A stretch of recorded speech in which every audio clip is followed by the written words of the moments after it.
So that's how my appetite is supposed to work. But how is my appetite actually working right now?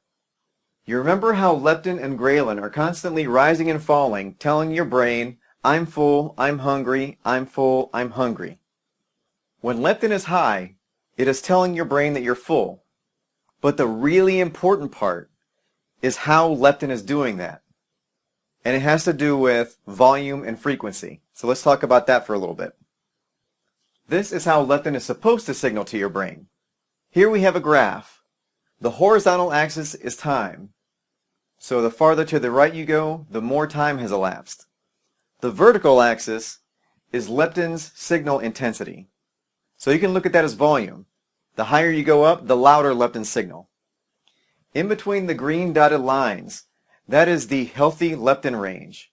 That is the range that our body wants leptin to stay. In that range, our brain can completely understand what leptin and ghrelin are saying. And this black curve is our leptin that has slowly been coming down since our last meal. So now it's getting to the bottom of that healthy range, so now we're getting hungry. So what do? We eat a meal. If we eat a proper meal that has a little bit of fat in it, then our leptin will rise by the appropriate amount, still staying within this healthy leptin range, and then after several hours, after 5 to 6 hours, leptin will fall again and we'll become hungry, but not until close to 5 or 6 hours. And this healthy range, if leptin stays within this healthy range, our brain can completely understand what leptin is trying to say. It's not too loud. At this volume, your brain can hear leptin loud and clear. But for most of us, this is not how leptin is working right now. And the reason is sugar and white carbohydrates. Now let's take a look at what happens when we eat sugar and white carbohydrates and how it affects leptin. When we eat sugar and white carbohydrates, those carbohydrates digest incredibly quickly, and it causes a rise in leptin. But because of the speed that those digest, it not only causes leptin to rise, but it causes a leptin spike. Leptin rises too high and too quickly. So let's go back to this graph and see how sugar and white carbohydrates, how they affect leptin. So here we're back at the same graph, and we have leptin coming down over time since our last meal. But now we're going to eat a meal that contains sugar and white carbohydrates. And as soon as we eat that meal, those carbohydrates get digested, and our leptin will spike. Not only will leptin spike, but then it will tank right away, kind of like your blood sugar crashes. And we'll see later, these two are very related. But when your leptin crashes, now your leptin is low again. And so you feel hungry. And so what do? Let's say you grab a sugary snack. Say you grab a soda or a cookie. That's full of sugar and quickly digesting carbohydrates. So your leptin will spike again. And your leptin will crash again. So now it's probably about time for a meal. So you eat a meal, and let's say it's full of sugar and white carbohydrates. Then your leptin will spike again. And it will crash again. And this will go on time and again throughout the day. Now what I'll show you in later videos is how this directly affects weight. Because honestly, it's not pretty. But back to leptin. This blue line, where leptin spikes to, at this intensity of leptin signal, or at this volume, leptin is basically screaming at your brain over and over again. It's like a fire alarm that keeps going off and going off and going off. Now I have a question for you.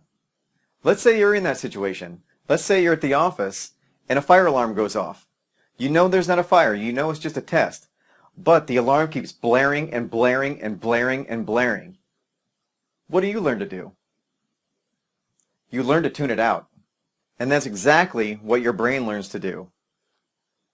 If leptin is spiking and spiking and spiking to a level where it is just screaming and screaming and screaming at your brain, eventually your brain does what you would do.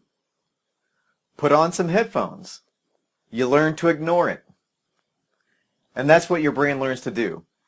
Because of the high volume and repetition of leptin signal, because of the sugar and white carbohydrates that we're eating, your brain becomes what's called resistant to leptin, meaning it no longer listens to leptin signal. If you've ever studied diabetes, you know that the same thing happens with insulin. Insulin's job is to get that sugar into your cells. If we keep hitting our body with a bunch of blood sugar spikes caused by sugar and white carbohydrates, eventually your cells stop listening to insulin. And what you've now developed is insulin resistance. And that leads to diabetes. The same thing will happen to leptin. Your brain will become resistant to leptin signal.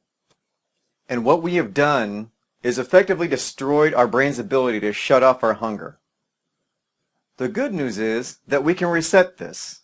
We can make our brains sensitive to leptin again. So how do we do this? How do we reset our appetite?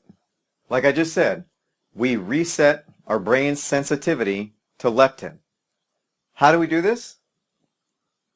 By reducing the frequency and volume of leptin signaling. We need to go back to this graph. We need to go back to this situation where when we eat a meal, our leptin is rising the appropriate amount, not too high. And we also want leptin to stay high for a long period of time, 4, 5, 6 hours before we need another meal. If we can keep our leptin here, then our brain will be able to hear leptin signal loud and clear, and this will restore the proper operation of our appetite. So how do we do this? How do we reset leptin sensitivity in our brain? The first thing is to avoid those carbohydrates that cause those spikes in leptin. We need to avoid sugar, white carbs, processed carbs, all that. These carbohydrates cause spikes in leptin, and that spike is way too loud of a signal for our brain to hear. It eventually causes the brain to become resistant to leptin signaling, and from then on, our hunger and appetite are shot. The second thing is to add healthy fats to our meals.